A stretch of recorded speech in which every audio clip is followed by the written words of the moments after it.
జిల్లాల వారీ పర్యటనలకు వాస్తవంగా కిందటిసారి జగన్మోహన్ రెడ్డి జనవరిలో వెళ్ళబోతున్నారని ప్రకటించారు. ఫిబ్రవరి అన్నారు, ఆగిపోయింది.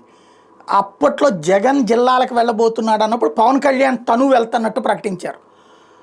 అయితే ఈలోపు జగన్ టూర్ ఆగిపోయింది. ఇప్పుడు ఏప్రిల్ వచ్చేసింది, అసలు ఆ ప్రస్తావన లేదు, ఆ ఊసే లేదు. ఏంటంటే వాళ్ళ పార్టీకి సంబంధించినటువంటి ఎమ్మెల్యే క్యాండిడేట్లు, నియోజకవర్గ ఇన్ఛార్జీలు ముందు పార్టీని పటిష్టం చేసుకుందాం, పార్టీకి సంబంధించి వ్యవస్థీకృతంగా సంస్థాగత నిర్మాణం చేద్దాం, ఆ తర్వాత మీరు వస్తే బాగుంటుంది, గ్రౌండ్ లెవెల్ నుంచి జనసేక ఇది వాళ్ళంతటా వాళ్ళే జనాలు పట్టుకురాగలుగుతారు, వస్తారు వాళ్ళే, అదే కనుక మేము ఇప్పుడైతే జనాలు తోలుకొచ్చినటువంటి పరిస్థితి అవుతుంది.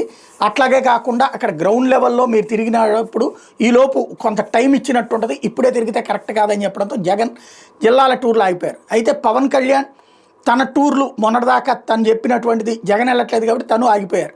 ఇంకోటి ఈ మధ్యన మంత్రివర్గ సమావేశాలు కూడా అటెండ్ కావట్లేదు. అయితే తాజాగా అధికారులతో సమీక్ష, ఇంకోటి పవన్ కళ్యాణ్కి అదేదో చేతికి సెలైన్ పెట్టినటువంటిది, ఆ సూదికి పెట్టేటటువంటి స్టాండ్ ఏదైతే ఉంటుందో అది అట్లాగే పెట్టుండగానే తను పనులు చేస్తున్నట్టు, అంటే తను అనారోగ్యంతోనే ఉన్నారు అయినా కూడా పనులు చేస్తున్నారంటుంది.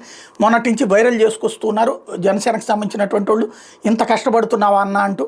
అయితే పవన్ కళ్యాణ్ తాజాగా భూ కబ్జాలను సహించమంటూ ఒక రివ్యూలో మెన్షన్ చేసుకొచ్చారు. విశాఖ, కాకినాడ, తిరుపతి, కడప ప్రాంతాల నుంచి ఫిర్యాదులు ఎక్కువగా వస్తున్నాయని చెప్పుకొచ్చారు. అందుమూలంగా తొలుత కాకినాడ, విశాఖలో పర్యటిస్తానని చెప్పారు. గత ప్రభుత్వంలో కాకినాడ జిల్లా పరిధిలో వైసీపీ నాయకుడు ఆయన అనుచరులు బ్రాహ్మణుల ఆస్తులు లాగేసుకున్నారు. సత్రం భూములు, దేవాదాయ, ధర్మాదాయ ఆస్తులు కబ్జా చేశారు. కాకినాడలో వ్యాపారుల భవనాలు తీసుకునేందుకు బెదిరింపులకు దిగారు. తిరుపతిలోని మఠం భూములను ఆక్రమించి గేట్లు పెట్టారు. విశాఖ నగర శివార్లు, పారిశ్రామిక విస్తరించిన ప్రాంతాలను భూముల విషయంలో నాడు వివాదాలు సృష్టించారు. వీటన్నింటి మీద నాకు ఫిర్యాదులు అందుతున్నాయని చెప్పారు. ప్రజలాస్తులను భరోసా కల్పిస్తూ చర్యలు తీసుకోవాలని, భూదందాలు, అక్రమాలు చేసే వాళ్ళ మీద కఠినంగా వ్యవహరిస్తుందనే సంకేతం పంపాలని పవన్ ఆదేశించారు.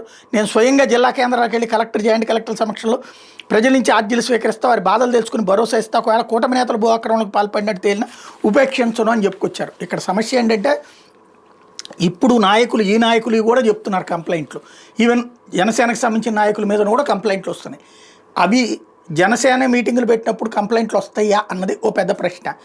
కాకపోతే అన్నీ పరిష్కరిస్తానంటున్నారు కాబట్టి చూద్దాం.